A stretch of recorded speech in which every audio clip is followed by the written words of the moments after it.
Burma has become a beautiful but benighted land where fear runs through society like blood flowing through veins.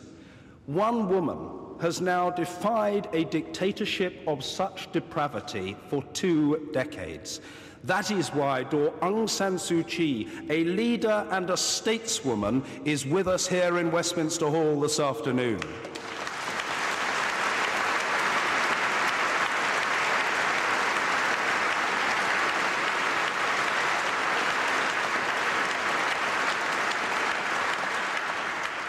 However, there is room for cautious optimism.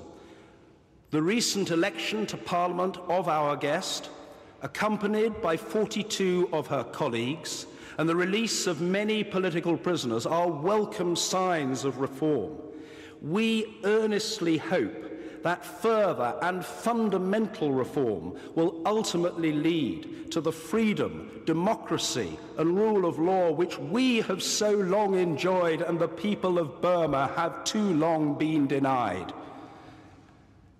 There is an Asian saying to the effect that a journey of 1,000 miles must start with a single step. We are proud that one such step will be taken in this Parliament today. Parliamentary colleagues, ladies and gentlemen, it is my privilege to welcome the conscience of a country and a heroine for humanity, Aung San Suu Kyi.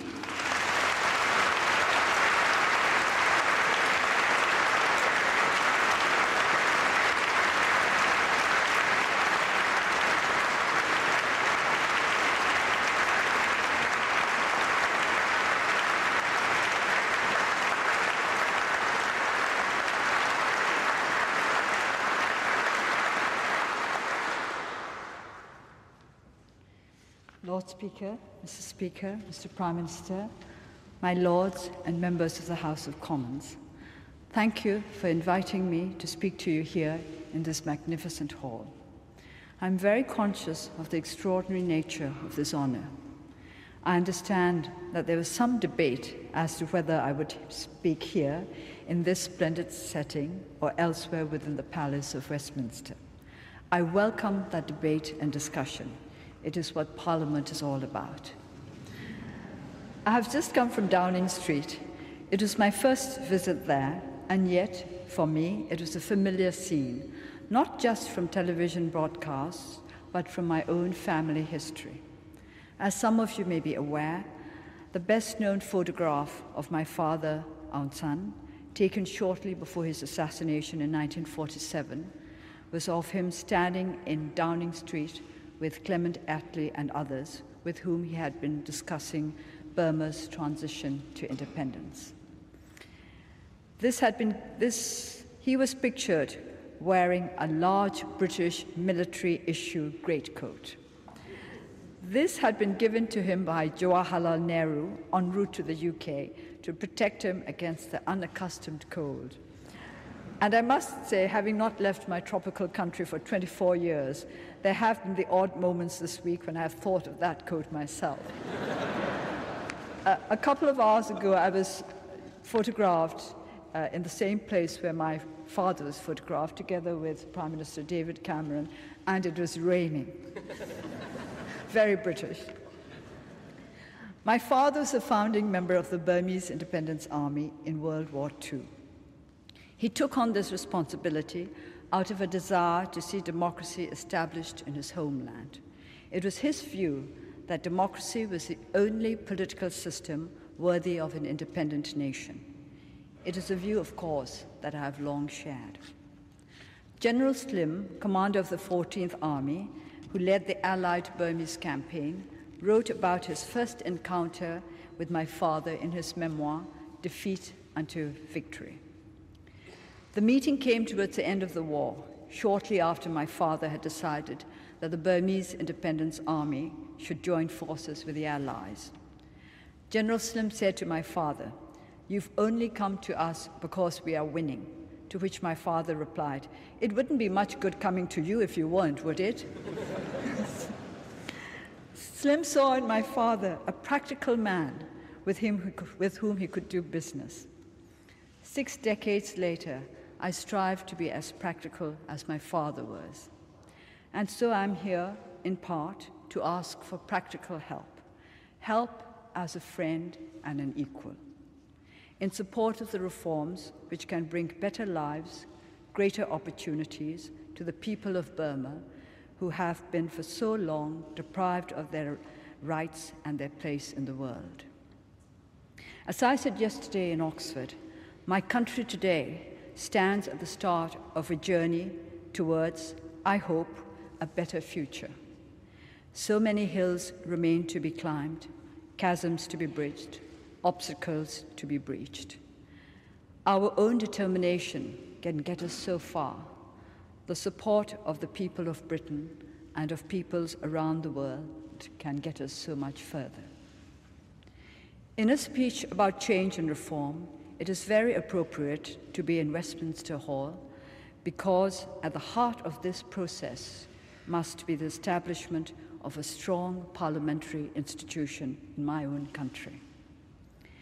The British Parliament is perhaps the preeminent symbol to oppressed peoples around the world of freedom of speech.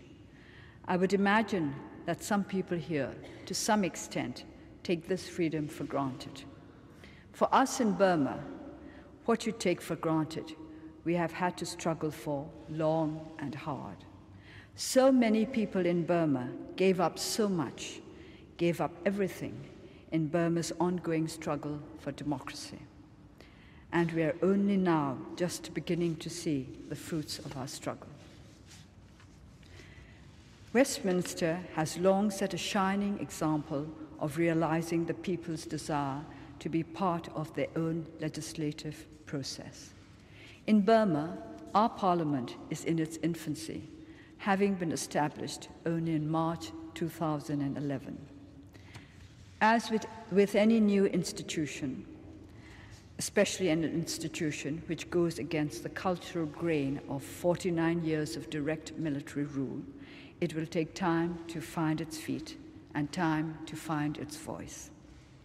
Our new legislative processes, which undoubtedly are an improvement on what went before, are not as transparent as they might be. I would like to see us learn from established examples of parliamentary democracies elsewhere so that we might deepen our own democratic standards over time. Perhaps the most critical moment in establishing the credibility of the parliamentary process happens before Parliament even opens, namely, the people's participation in a free, fair, inclusive electoral process. Earlier this year, I myself participated in my first ever election as a candidate.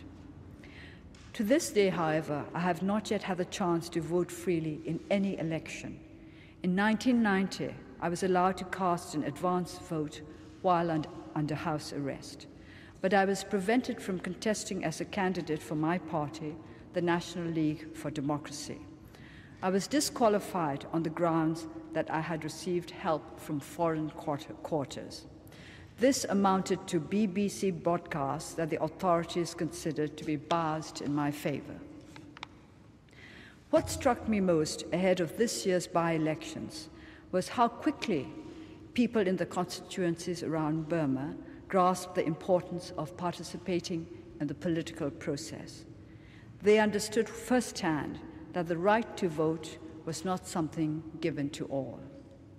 They understood that they must take advantage when the opportunity arose, because they understood what it meant to have that opportunity taken away from them. During the years that I lived in the United Kingdom, I never had the right to vote myself, but I can remember, even during my university days, that I was always trying to encourage my friends to exercise their right to vote. It was never clear to me whether they followed those instructions, but it was clear to me even then that if we do not regard the rights we have, we run the risk of seeing those rights erode away. To those who feel themselves to be marriage, I constantly preached my gospel of political participation to my late husband, Michael. I still distinctly recall the occasion when a canvasser knocked on the door of our Oxford home during an election campaign. Michael opened the door, and when he saw the gentleman poised to deliver his campaigning pitch, he said, "It's no use trying to win me over. It's my wife who decides how I should vote. She's out now. Why don't you come back later?" The canvasser did come back later, mainly, I think, to see what a wife who decided how her husband should vote looked like.